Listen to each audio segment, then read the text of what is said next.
Hey guys, welcome back to another What You Should Be Watching with me, Brad Fitzpatrick, and my ever so effervescent co host, Zach Washburn. So, hi, Zach. Hi, Zach. And today we're going to be doing something very dear and close to our hearts, something that we've been begging to do for so long that we wanted to try to show you so that you could connect with us at a very, very intimate level. Chick flicks. Yeah, no, nobody ever said that. Oh, well, I mean, sounded good. Plus, I think it fits because yesterday was International Women's Day. I mean, that's very poor. That's a very true statement. And I mean, women need to be empowered anyway. But I mean, I keep saying that, but I have no idea what I mean. Uh, Hopefully, I think we've got a distinction here that Zach's going to go mainly empowering chick flicks, and I'm going to go romantic comedies. I think that's because we had a hard time I just always thought they were one and the same. We're kind of arguing about this.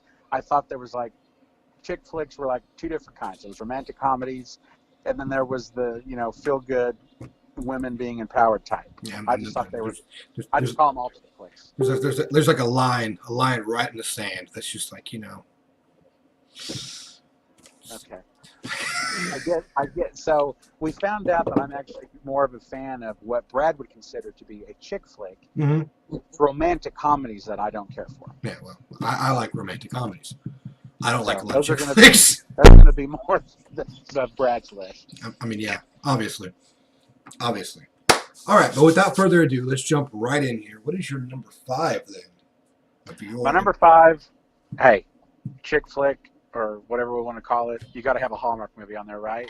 I mean, yeah, I haven't seen a lot of Hallmark movies. This no, one I have not. I don't. I haven't. Okay, But this one was so good. I enjoyed it so much that I actually went to a Hallmark store and got it. It's called Breathing Lessons. so is that like step one? Open your mouth. Step two. Yes. Okay, Yes. good. I'm Right. glad we're on the same page there. Anyway, it stars James Garner and Joanne Woodward. They're an older married couple, and it's just about a day in their life. And they're on their way to a friend of theirs that passed away's funeral.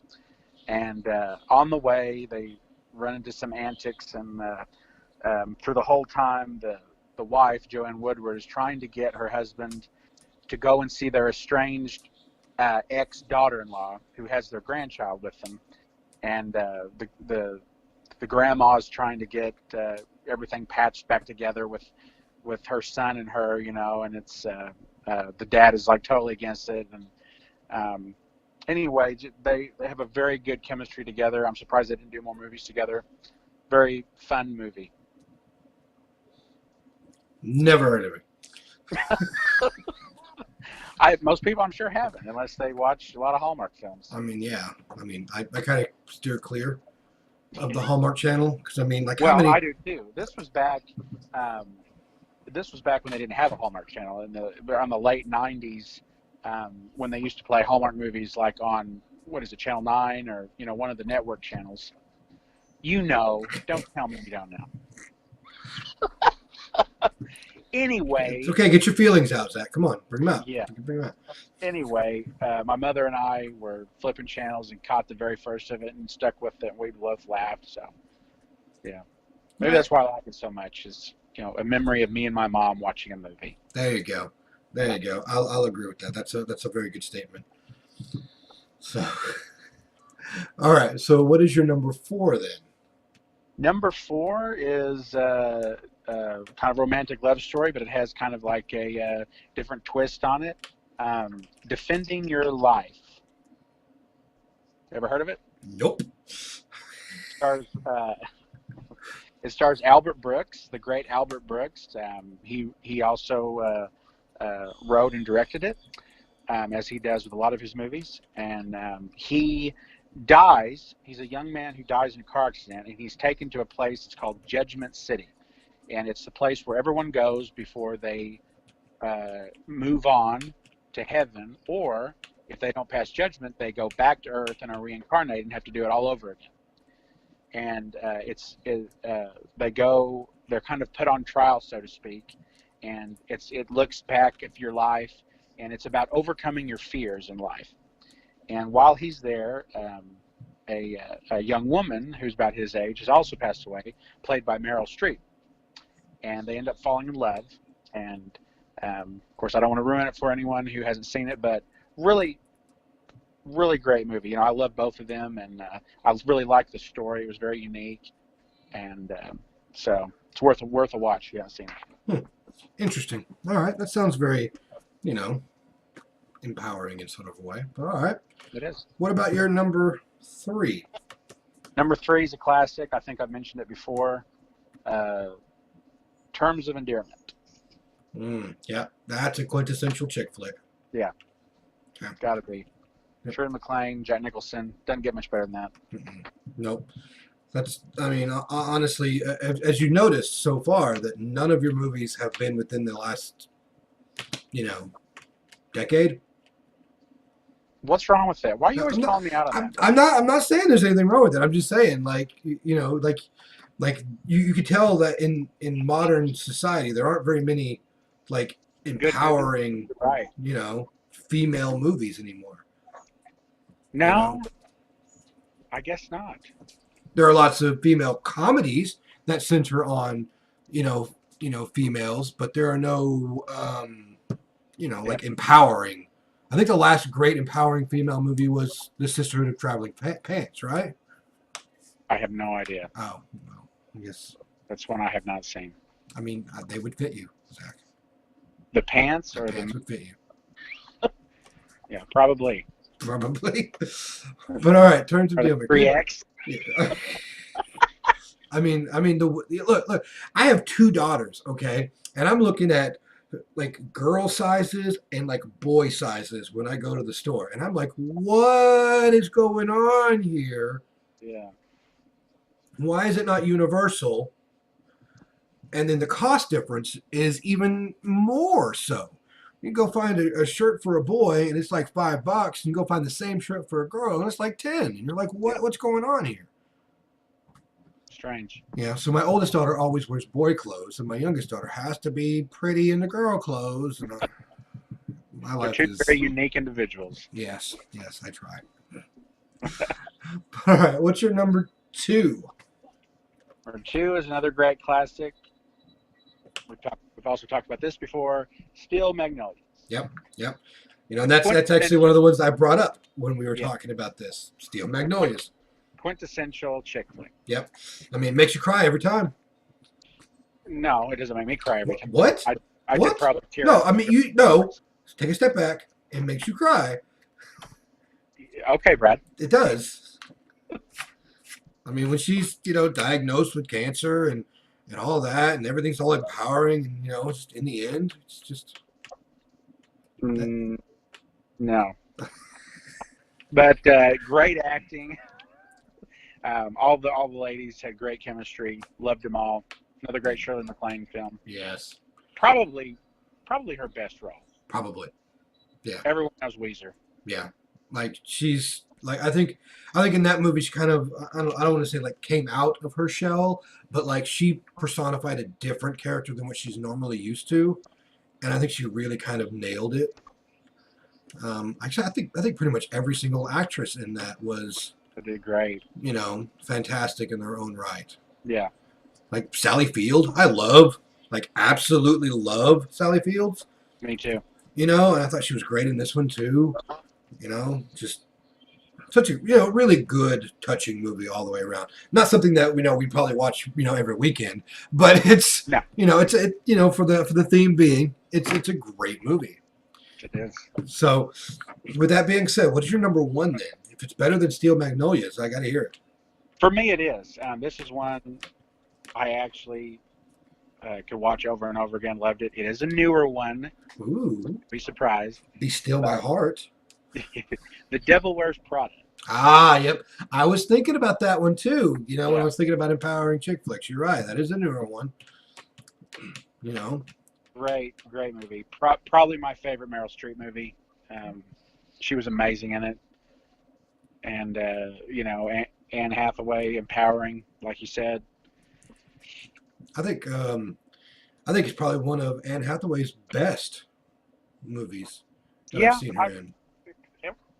Everything she does seems kind of the same to me. Um, Yeah, I'll grant you that. so this one, yeah, it was. I think it was the best of her, cookie cutter type style. Right. I think like the only time she ever like got out of that sort of style was in Brokeback Mountain. Was she in that? Yeah. Hmm. You haven't seen Brokeback Mountain? Not all the way through. No. Okay, yeah. You stopped at the I stopped at oh the sex stuff, oh. and um, then I finished and didn't. Well, no need for this anymore. Click. I mean, I made myself laugh. yeah, I know. And just yourself. No, I'm just Oh God, no. It's Brad, but thank you. God, Brad. Yeah, that's what I hear all the time. Uh, God is my middle name. yep. Actually, my middle name is Danger, but or it could either be Danger or horribly inappropriate. That would be my middle name. Yeah. Yeah. Yeah. But good one. I mean, really, Devil's Wear Prada was really probably like for the past 10 years or so, like really empowering in its own right for young girls, Definitely. and the cutthroat industry that is fashion media. Yeah. Didn't really realize how cutthroat it was till you watch that movie too. I mean, it's loosely based on the reality. It is. Did you see that? Did you see that documentary about the? No. Uh, No. okay. Is it about fashion? It is. It's about the editor of Vogue who the book was written about. You know what, Brad? Never mind. I love you, Zach. You love to interrupt me. I do. When I'm trying to make a good point. You are. Please continue. Please continue. Well, that book was written. No, about I don't care. No. That book was written about the chief editor of Vogue, and there's a documentary called September Issue, which is supposed to be like Vogue's big deal, and it's about her. I don't know. It was an interesting documentary. If you want to take a gander, if you're a big fan of Devil Wears Prada, you should watch it. I'm the hugest Devil Wears Prada fan, so you should watch it then. Yeah, on my list. Good. All right, so mine are kind of romantic comedies.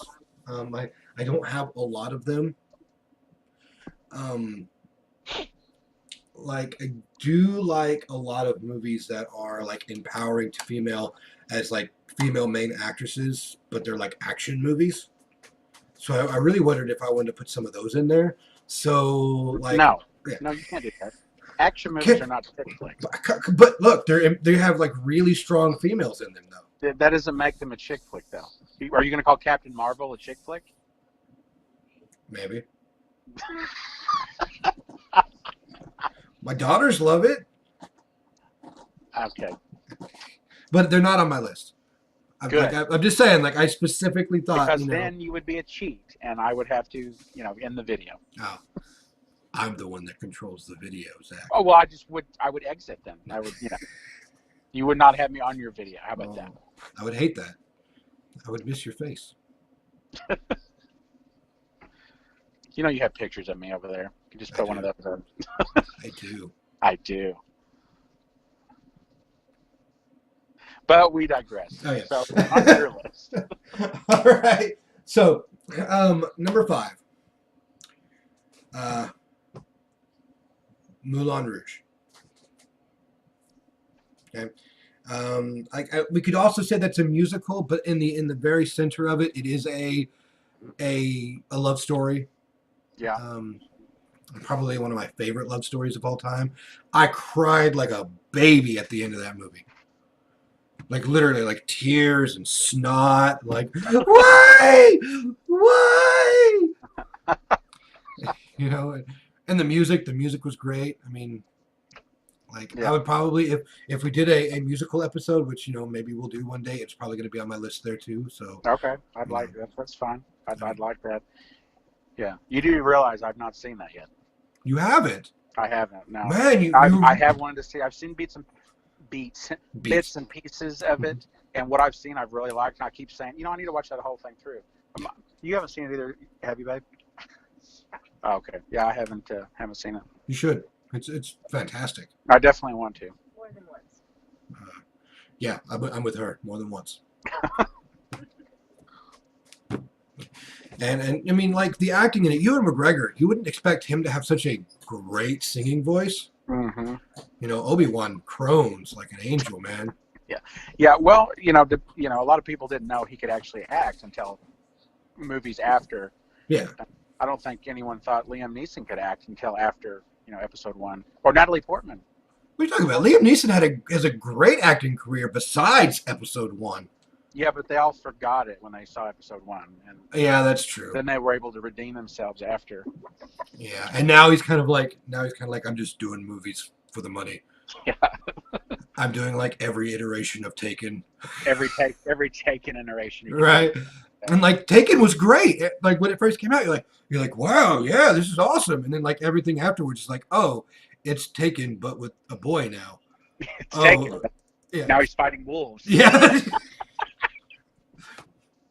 You're like, I know you're badass, Liam Neeson, but really, Yeah. come on. Okay, so number 4. P.S. I love you. Yes. Lord. Yes. See? Monica's See? like, Yes. Right. Okay. I haven't seen that one either. Oh, Gerard Butler. Like I could literally sit here and name all my men crushes, and he'd probably be one of them. I'm just saying. Yeah. But it's so sad at the very beginning. Honestly, I don't like want to ruin it. You should see it too because it's really good.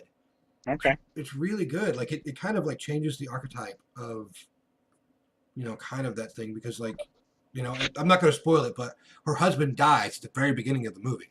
Mm-hmm. Is it her husband or her fiance? There's the person that she's supposed to marry or is already married. I can't remember, but like sends her a letter after he's dead, and like like really kind of brings up this like quintessential like existential crisis within her, and she doesn't. So he's a ghost, and he sends her a letter. No, like he had knew he was going to die, and he wrote a letter and mailed it. I see. And he's from Scotland, so it's like she goes to Scotland to see his family, and then she meets somebody there, and it's sort of In Scotland. okay. So I had to edit this part, so there's going to be like a small gap here just to let people know. Okay, so we were talking about P.S. I Love You. Yes. It's a great movie. You should really definitely watch it. But we're on to number 3 now. Okay. Let's see. I knew I should have actually written this down because I have them. I'll say I've got it right here. Yeah, I know. Zack and Miri Make a Porno. Good movie. I've seen that. Great movie. That's and a chick flick. it's a romantic comedy. They fall in love in the end What's romantic about it? because they fall in love in the end. Okay. Every bit of it. Because, I mean, look, they were friends for such a long time. They always had that connection together, always had it specifically. Thought they could do something that's just as friends without having, a barrier between. Then finally realized, like, oh, no, I can't do this because we're more than friends. And then they finally come to the realization towards the end of the movie, like, oh, no, I love you. And, and it just, like, sort of changes everything. You kind of realize in that sort of situation that, they're friends that have spent their entire lives together, basically, as roommates, and they realize that over the course of the roommate that they've actually got that connection, and yes, it is a comedy, but there is that romantic part of it too. Well, just because a movie has romanticism, No, that make it a romantic comedy. it does in my book. Well, would If you it like Ghostbusters a romantic comedy? No, it's just straight comedy because yeah, there's a little bit of romance, but they don't actually really get together in the end. They don't. Well, I mean, not really, because they divorce each other beginning of beginning of the second movie. We didn't know that though until there was this movie. Yeah, come on, come on. Well, It's Venkman. okay, let's say they make Zach and Mary make a porno 2, and they're divorced at the beginning. So now all of a sudden is Zach and Mary make a porno 1 not a romantic comedy now? No, because it focuses on their specific romance. Ghostbusters is the romance is secondary. Not even secondary, it's almost like third dairy. You know, Ghostbusters is ghosts, connection between them as Ghostbusters, and then the romance. Which is not even like fully romance, just like, oh hey, you're cute. I'd like to do things with you. So if it's a comedy where the romance is the focal point, then It's a romantic comedy. and you think in Zach and Mary make a porno, the romance is the focal point, and Yes. Because that's the whole point of the movie. okay, I mean, at least to me, you know, you're probably right. I usually am. So, so that was my number 3. Like, and now I'm getting down to the wire because number 2 is going to be kind of difficult because I don't have very many other like really, big, romantic comedies because I like romantic comedies. I could even say Ted. How about Ted? Would you consider Ted a romantic comedy? No. No. Okay. I should have withdrawn all of this. What am I doing with my life? Let's see. We'll stick with 50 First Dates then. That was going to be an honorable mention of mine after we do this. Yeah. Yeah. That's probably like one of my favorite Adam Sandler movies. Oh, me too. Yeah, no doubt. I think Click is my favorite Adam Sandler movie. You saw that, right? Yeah, I saw Click. I like his earlier stuff though. Oh yeah, I mean Happy Gilmore and all of them. I have Right. all of that. 50 like- First Dates was an exception for me because it was just really unique. I love that story. Mhm. The plot line was really unique. It wasn't your everyday boy meets girl crap. No. It was I really like, and Drew Barrymore was really good in it too. Yeah. That's during her heyday of doing like really her best work, in my opinion. Do you think? Yeah. Because she had been out of the limelight for a long time until she did like Wedding Singer and Mhm. 50 First Dates, and they actually became really good friends. But that's what I'm saying is that like during that time, like it really kind of because she was able to be. It's cutting you out again, Brad. It's not me, it's you. It's not me, it's you. Let's see. Are we gonna get broken up again? Okay, you still there? Like you are coming in and out. Okay, you're okay now. Okay, yeah. All right, so we'll hurry up to the end then. My number 1, Forgetting Sarah Marshall. I know of it, never seen it. You should. It's fantastic. It's so funny. It's so great. Who's in that? Now that you ask me, oh my god, like, once I say the Look names, it up your cell phone, telephone. yes, that's what I'm doing. That's what I'm doing. All right, some great actors. Okay, Jason Segel, Yeah. Russell Brand, Kristen Bell, Mila Kunis, Paul Rudd. Paul Rudd's fantastic in it. Jonah Hill and Bill Hader. Okay. Gotcha. Jason Segel is a what are they called? They're musicians that do all the background music for TV shows. And he is dating Kristen Bell, who is a lead actress on a crime TV show. And so they're kind of in the limelight everywhere because they're like the hit couple or whatever. And then she basically breaks up with him to go date Russell Brand, who is a lead singer of this like really hit band. And so like he's broken inside. Like Jason Segel's like completely broken.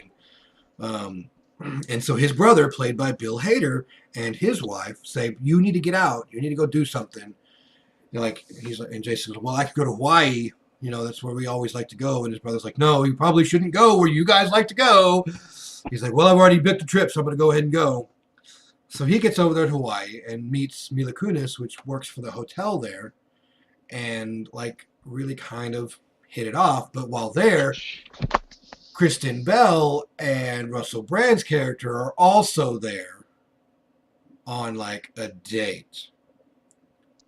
So and then it starts getting kind of heated, and it's really funny. It's really great. One of my all-time favorite romantic comedies. I will always love it.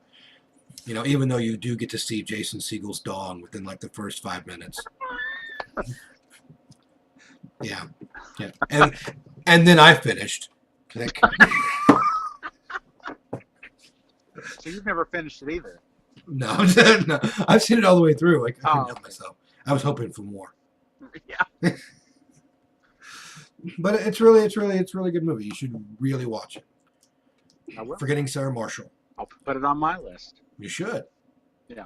Before the video craps out again, I want to do my honorable mentions. Please do. Please do. These are romantic comedies that I have. Great 80s movies. Mannequin. Yep. Yeah. Used to watch that over and over when I was a kid. Yeah. And Who's That Girl? Ooh, yeah, good choice. Very obscure. Yeah. Great Madonna classic. Mm-hmm. It's I was thinking you were going to be what's that Cher movie? Moonlighters? Yeah. Yeah, okay. Yeah, good choice. Good choice. I was going to, if I was going to be allowed to, I'd be empowering female movies. Kill Bill. Yeah. No, Brad. Those aren't chick flicks. Those are she's pretty powerful and awesome. Yeah, she is. Just saying. I think this will be a discussion for another video. We'll have to continue this. Maybe. We may have to. Or at least, if not another video, maybe a decade worth of just going back and forth. Yeah. I'm just saying. Captain Marvel is a chick flick too. They're powerful women. No. Okay. We'll agree to disagree. Okay. We'll do that. Okay. All right, guys. Before the video decides to drop us again, we're going to end it here. These were chick flicks and romantic comedies. What are your favorite chick flick and romantic comedies? Please leave a comment, like, subscribe, share. Tell your friends. We'd like to meet them sometime. All right, Zach. Is there anything that you would like to say at the end of the video? Yes, as always, chick flicks are a form of art, even though it's not my favorite form of art. Always support your arts, because without art, the world would be even suckier than it is. And with that, guys, always remember to be kind to each other, and we'll see you on the next one.